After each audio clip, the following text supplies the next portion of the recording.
ആധുനിക വൈദ്യശാസ്ത്രം വേണ്ട രീതിയിൽ ഉപയോഗപ്പെടുത്താത്ത ഒരു ചികിത്സ.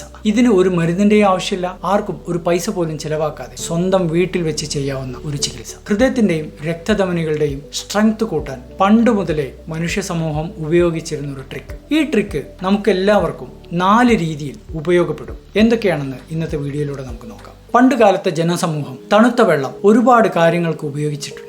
മുറിവുണക്കാൻ വേണ്ടിയിട്ട്, റിക്കവറി കിട്ടാൻ വേണ്ടിയിട്ട്, പ്രതിരോധ ശക്തി വർദ്ധിപ്പിക്കാൻ വേണ്ടിയിട്ട്. പക്ഷേ ആധുനിക സമൂഹം പലപ്പോഴും ഇത് ഉപയോഗിക്കുന്നില്ല എന്നുള്ളതാണ് സത്യം. ഹൃദയത്തിനും രക്തധമനികൾക്കും ചാലഞ്ചുകൾ ഇഷ്ടമാണ്. തണുപ്പ് ഒരു ചലഞ്ചാണ്. തണുപ്പിനെ നേരിടാൻ വേണ്ടിയിട്ട് ഹൃദയവും രക്തധമനികളും ശ്രമിക്കുമ്പോൾ കാർഡിയോവാസ്കുലർ സിസ്റ്റത്തിന്റെ സ്ട്രെങ്ത് വർദ്ധിക്കുകയാണ്, ബലം വർദ്ധിക്കുകയാണ്. ഒന്നാമത്തെ ഉപയോഗം പാനിക് അറ്റാക്ക് വരുന്നവർക്ക്, ടെൻഷൻ കൂടുന്നവർക്കാണ്. പാനിക് അറ്റാക്ക് വരുന്ന സമയത്ത് നമ്മുടെ മുഖം 15 മുതൽ 30 സെക്കൻഡ് വരെ സമയത്തേക്ക് തണുത്ത വെള്ളത്തിൽ മുക്കി പിടിക്കുകയാണെങ്കിൽ പാനിക് അറ്റാക്ക് അവിടെ സ്റ്റോപ്പ് ആവാനുള്ള സാധ്യതയുണ്ട്. നമ്മുടെ ശരീരത്തിലെ ഡൈവിംഗ് റിഫ്ലക്സ് അവിടെ ഉത്തേജിപ്പിക്കപ്പെടുകയാണ്.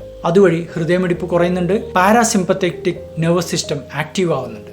രണ്ടാമത്തെ ഉപയോഗം നമ്മുടെ ശരീരത്തിലെ നീർക്കെട്ട് കുറയാനും റിക്കവറി ഹെൽപ്പ് ചെയ്യാനുമാണ്. അതുപോലെ തന്നെ BP കുറക്കാനും ഇത് സഹായിക്കും. ഇതാണ് കോൾഡ് ഷവർ. തണുത്ത വെള്ളത്തിൽ കുളിക്കുക വഴി നീർക്കെട്ട് കുറയുന്നുണ്ട്, അതുപോലെ തന്നെ കോർട്ടിസോൾ ഹോർമോൺ കുറയുന്നുണ്ട്. പതുക്കെ പതുക്കെ ഹൃദയമിടിപ്പ് ബാലൻസിലേക്ക് എത്തുന്നുണ്ട്. ശരീരത്തിൽ ഒരു ബ്രേക്ക് ഇടുന്ന പോലെയാണിത്. നമുക്ക് എല്ലാവർക്കും ഹോട്ട് ഷവറിന് ശേഷം ഒരു 30 സെക്കൻഡ് കോൾഡ് ഷവർ ചെയ്താൽ ഒരുപാട് ഉപയോഗപ്പെടും. മൂന്നാമത്തത്, ഹൃദയമിടിപ്പ് താളം തെറ്റുന്ന സുപ്രാവെൻട്രിക്കുലർ ടാക്കിക്കാർഡിയ എന്ന് പറയുന്ന അസുഖം വരുന്ന സമയത്ത് നമ്മുടെ മുഖത്ത് തണുത്ത വെള്ളം തെളിക്കുകയാണെങ്കിൽ അരിത്മിയ അവിടെ നിൽക്കാനുള്ള ഒരു സാധ്യതയുണ്ട്. ഇതെങ്ങനെ സാധ്യമാവുന്നു? ശരീരത്തിലെ വാഗൽ ടോൺ അവിടെ ട്രിഗർ ആവുകയാണ്. പല ആളുകൾക്കും ആശുപത്രിയിൽ ചെല്ലാതെ തന്നെ അരിത്മിയ ബ്രേക്ക് ചെയ്യാൻ വേണ്ടിയിട്ട് ഈ ഒരു സിമ്പിൾ മാർഗത്തിലൂടെ സാധിച്ചേക്കാം. നാലാമത്തെ ഉപയോഗം കാലിലെ രക്തധമനികളുടെ സ്ട്രെങ്ത് കൂട്ടാൻ വേണ്ടിയിട്ടാണ്. പ്രത്യേകിച്ച് പ്രമേഹമുള്ളവർക്ക് അവരുടെ രക്തധമനികളുടെ ഇലാസ്റ്റികത വർദ്ധിപ്പിക്കാനും ചീത്ത രക്തത്തിന്റെ പ്രവാഹം കൂട്ടാനും വേണ്ടിയിട്ട് സാധിച്ചേക്കാം. ഇതിന് നമ്മൾ ചെയ്യേണ്ടത് കോൺട്രാസ്റ്റ് ബാത്തിങ് ആണ്. ചൂടുവെള്ളവും തണുത്ത വെള്ളവും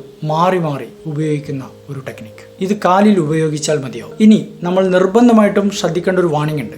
ഇതൊരു മാജിക് ട്രിക്ക് അല്ല. ഇത് മരുന്നിന് പകരമല്ല, ഓപ്പറേഷൻ വേണ്ടവർക്ക് അതിനും പകരമല്ല. ഹാർട്ട് ഫെയിലിയർ ഉള്ളവർ ഇത് ചെയ്യുന്നത് സൂക്ഷിച്ചു വേണം. റെയ്നോൾഡ്സ് ഫിനോമിനൻ എന്ന് പറയുന്ന അസുഖമുള്ളവർ ഒരു കാരണവശാലും ഇത് ചെയ്യരുത്. അതുകൊണ്ട് ഇനി മുതൽ നമ്മൾ മരുന്നുകൾ ഉപയോഗിക്കുമ്പോൾ അതിൻ്റെ കൂടെ ഈ ഒരു സിമ്പിൾ ട്രിക്ക് കൂടെ നമുക്ക് വീട്ടിൽ വെച്ച് ട്രൈ ചെയ്ത് നോക്കാം. ഇത് പുരാതനമാണ്, ഫ്രീ ആണ്. പതുക്കെ പതുക്കെയുള്ള കോൾഡ് അഡാപ്റ്റേഷനിലൂടെ നമ്മുടെ ഹൃദയത്തിൻ്റെയും രക്തധമനികളുടെയും ഊർജം, സ്ട്രെങ്ത് നമുക്ക് വീണ്ടെടുക്കാൻ സാധിച്ചേക്കാം.